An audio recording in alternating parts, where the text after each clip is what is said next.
Welcome to my channel, where there are interesting and equally sensational stories. Listen to today's story. Today on Our Space, we learn what it means to have a healthy relationship. Our partner should never make us feel less than because of whatever it is we are going through mentally or physically.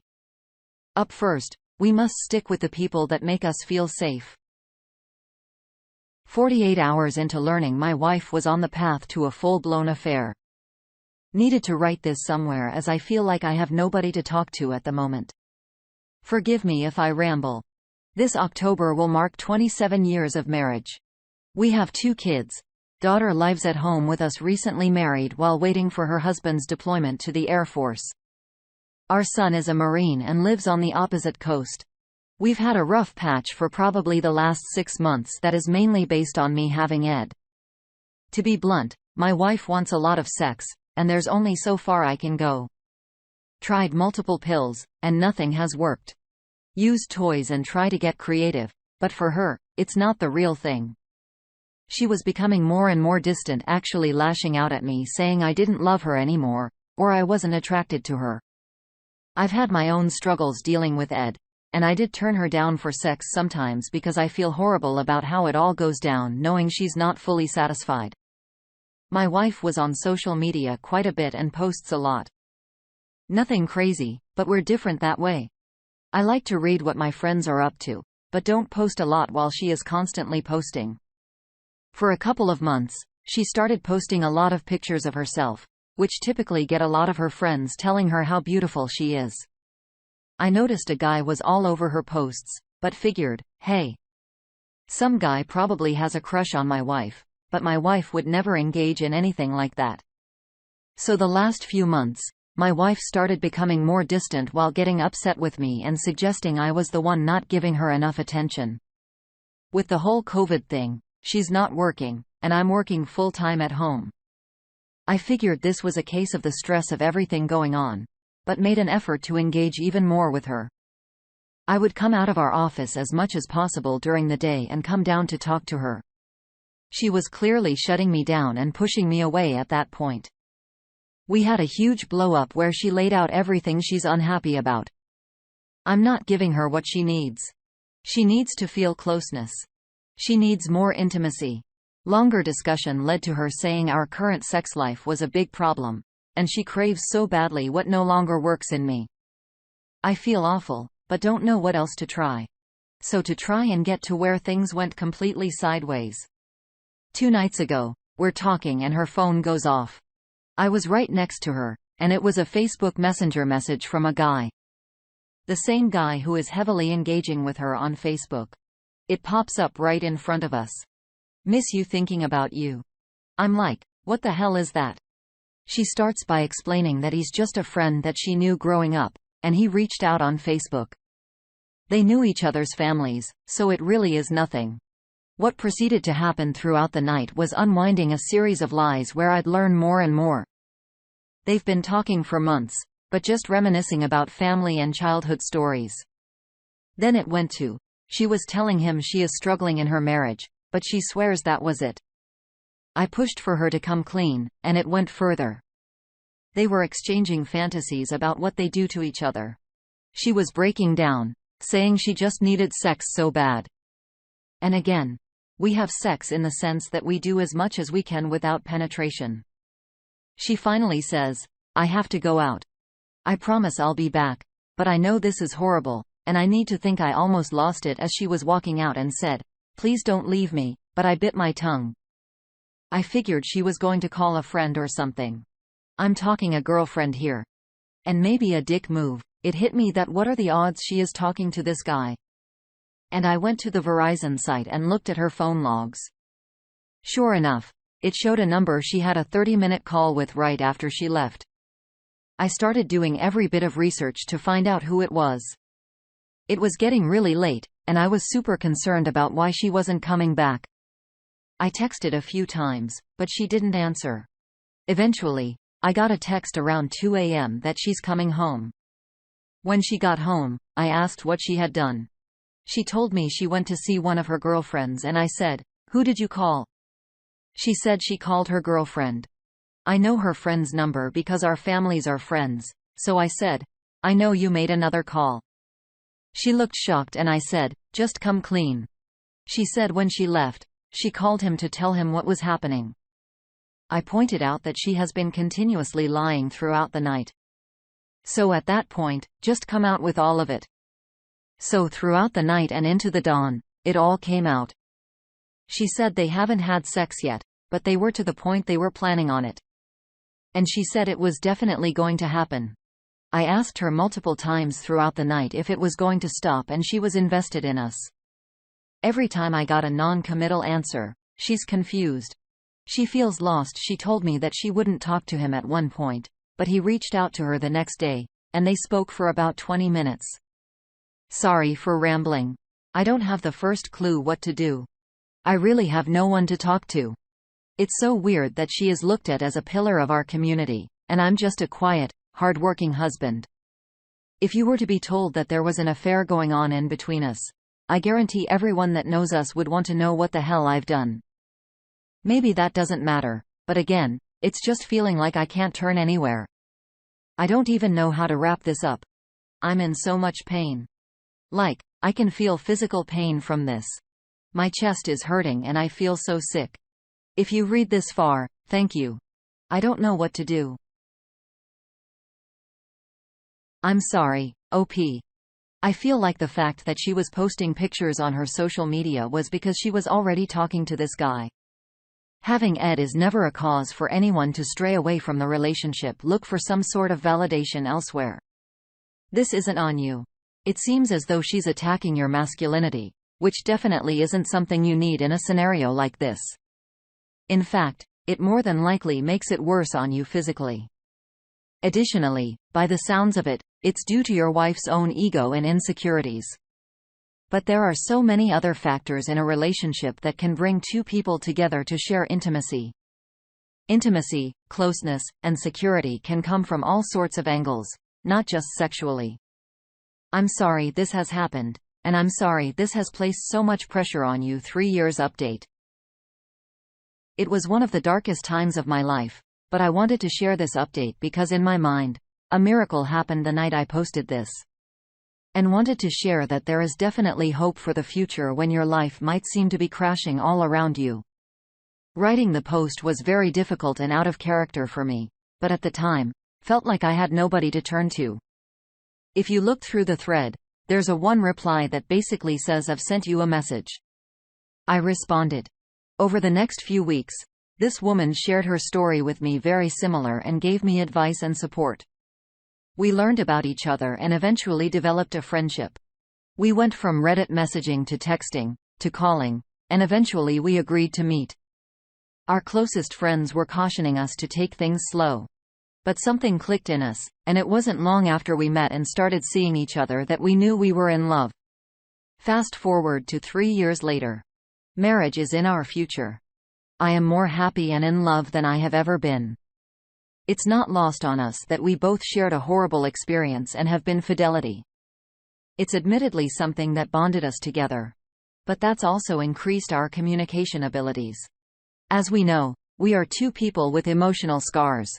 The love and safety that I feel with this woman is immeasurable. So I'm sharing this today because it's been 3 years. You can and will get through your hardships. There is happiness and love out there. The best advice I got going through it was to work on myself, eat right, exercise, and self-care. Work on myself to become better. Don't worry about everything else, and happiness and joy will find you. Don't give up. Keep pressing forward, and there are good things to come in your life. Let's see some community comments.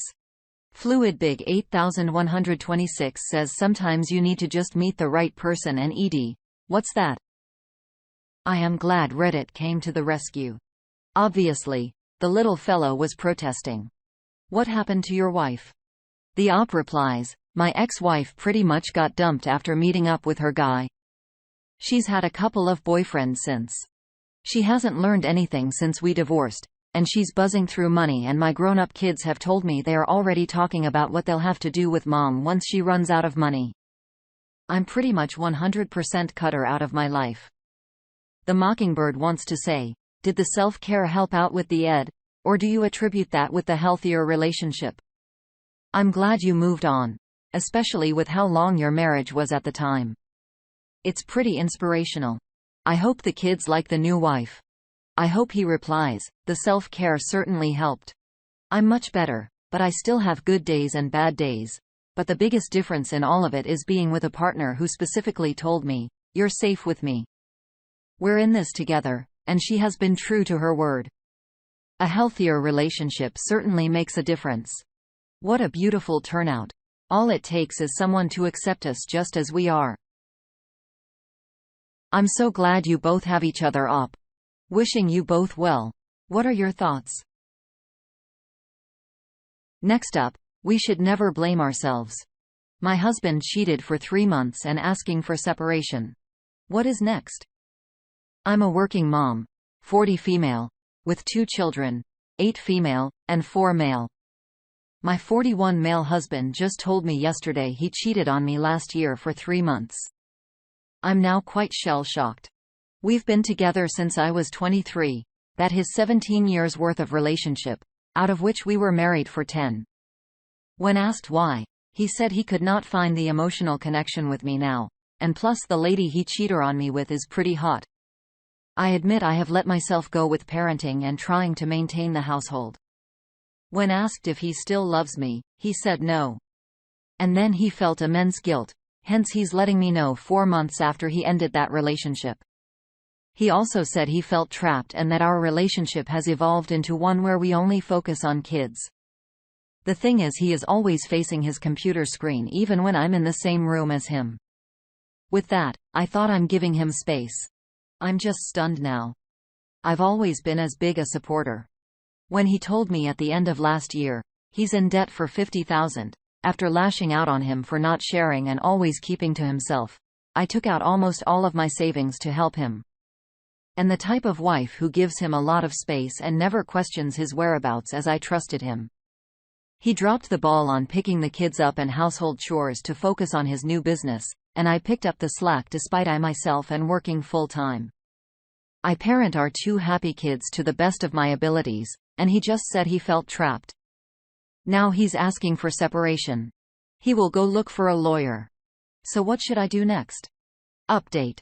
Thank you everyone for their support and advice.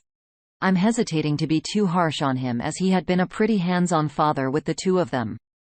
His debt was due to the loans he took up for his studies. I have at least stopped some monthly transfer meant for savings investments for children's future studies. To give myself some liquidity. Today is a public holiday in lieu, so likely no lawyer is working, but I have emailed one to get a consultation for my options. My 2 kids were also sick. The younger one had fever since Friday. The husband broke the news. He had cheated on Saturday night, and everything is just overwhelming. I did not cry much on Friday night, but yesterday and today, I have been crying. Not much people to talk to because most of my friends were never divorced. Please don't mind me posting here now and again. I think you have to protect yourself financially. It seems you've provided a lot to him and dug him out of some big holes. That kindness isn't often rewarded when going through a divorce. I think if your ex is willing to cheat on you without telling you, and he's capable of much worse, you need to set you and your kids up for success. Update. It gets tough, but I will get tougher. For context, my soon-to-be ex broke the news that he cheated last year 2 days before. We are now on day 3.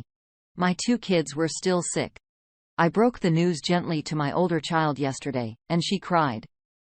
She wanted us to stay on as a family of 4, but this is something I cannot give her, and I feel like I have disappointed her. She seemed okay today, easily frustrated with her online second language homework, but that is to be understood, and giving her lots of hugs today while I work from home. My younger one, 3-year-old turning 4 by the end of the year, is a different case altogether. I did not tell him anything yet. I don't think he will understand, but he woke up at 6 a.m. today. Had stomach pain, vomited water on his whole bed, and was super clingy today. He insisted on sitting on my lap the whole morning while I was working. Any attempt to peel him off and leave the study room, he melted down. I cried when he cried. Had to tell him, Mommy is not going anywhere. I was hanging longer earlier and looked down 15 stories. I had to tell myself I have 2 kids who depend on me. I am tough, and I will get over this. Please tell me this will get easier. Update. We had a third talk. Apparently, he wants the separation to cool off. He recognizes the need for him to look for a psychiatrist. He also asked for us to keep each other updated on our individual therapy progress so that we can go for couples counseling. I don't know about that. I'm kinda going into rage mode and preparing for the worst. Luckily, by the time he is ready, the boat would have already been sailed. This would be fun to unpack in front of a psychiatrist. Separation papers assigned this Friday. However, I will keep the peace just for the kids. Update. Life still goes on post-separation. Well, it is day 2 post-signing the separation papers. Wayward has been moved out of the house, and life still went on for me and the children. I do have to wake them up slightly earlier to get them to school on time. The children have been cooperating and have been relatively obedient with small squabbles. I can still cook dinner for them. I can still work and earn income.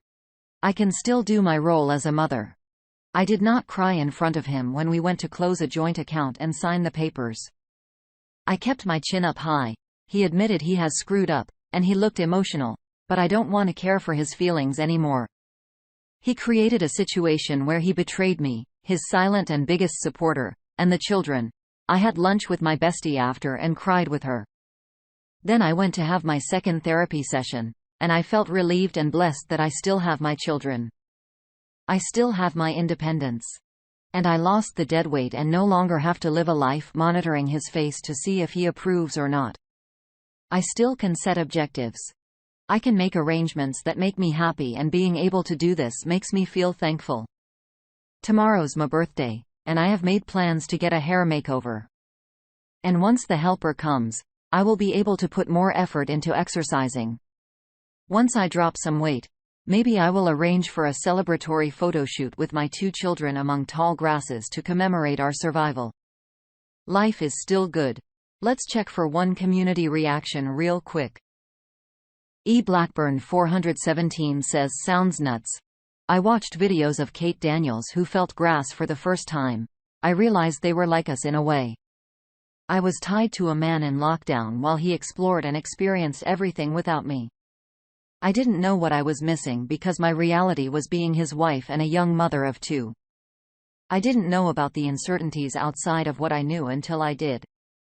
Now my ex is just someone who I used to know. I have thrived and I love my life. In the beginning, I was afraid and so extremely hurt, but now I embrace my life. If I died today, despite everything, I know I will feel the joy of the knowledge that I lived a great life. That weight sounds right. OP, seems like you had 3 children on your hands. This is going to open so many new doors for you. You're going to be just fine. Now you can focus on you and the kids without having someone who doesn't care about you play games and drag you down. Thoughts? Should OP have stuck around for counseling? Did she make the right choice by leaving? Thank you for joining us today on our space. Be sure to like and subscribe and hit that notification bell so you don't miss out on our next video. We'd hate for you to miss one. And if you like what you see in here, please let us know in the comments.